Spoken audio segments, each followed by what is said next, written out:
ఒకరోజు కర్ణుడు కృష్ణుడిని ఇలా అడిగాడు, కృష్ణ, నేను పుట్టిన మరుక్షణమే మా అమ్మ కుంతీదేవి నన్ను వదిలి వెళ్లిపోయింది. నేను కుంతీమాతకు పుత్రుడిగా పుట్టడం నేను చేసిన తప్ప కృష్ణ? నేను క్షత్రియునిగా పరిగణించబడలేదు. అందుకే ద్రోణాచార్యుడు నాకు విద్యను నేర్పించలేకపోయాడు. పరశురాముడు నాకు విద్యను నేర్పించాడు. కానీ క్షత్రియ వంశానికి చెందిన వాడిని కాదని, కుంతి కుమారుడనని తెలుసుకున్నాక నా విద్యలన్నీ మర్చిపోయేలా నాకు శాపం విధించాడు కృష్ణ.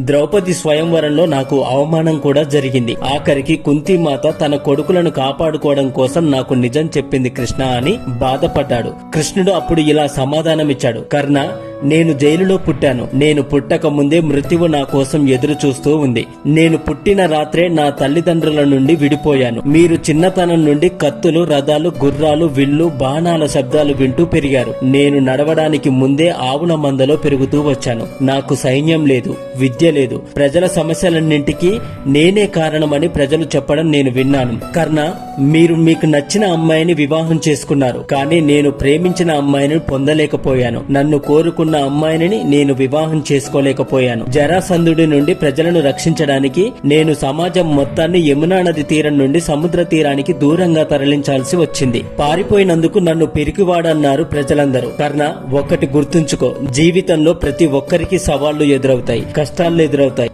ఎన్ని కష్టాలు వచ్చినా తప్పుడు మార్గంలో నడవడానికి ప్రయత్నించకూడదు. ఒక్కటి గుర్తుంచుకో కర్ణ, జీవితంలో ఎన్ని కఠినమైన సమస్యలు ఎదురైనా అధర్మ మార్గాన్ని ఎంచుకోకుండా ధర్మ మార్గంలో ముందుకు సాగాలి అని కృష్ణుడు కర్ణుడికి చెప్పాడు. Thank you for watching this video. Please subscribe my channel.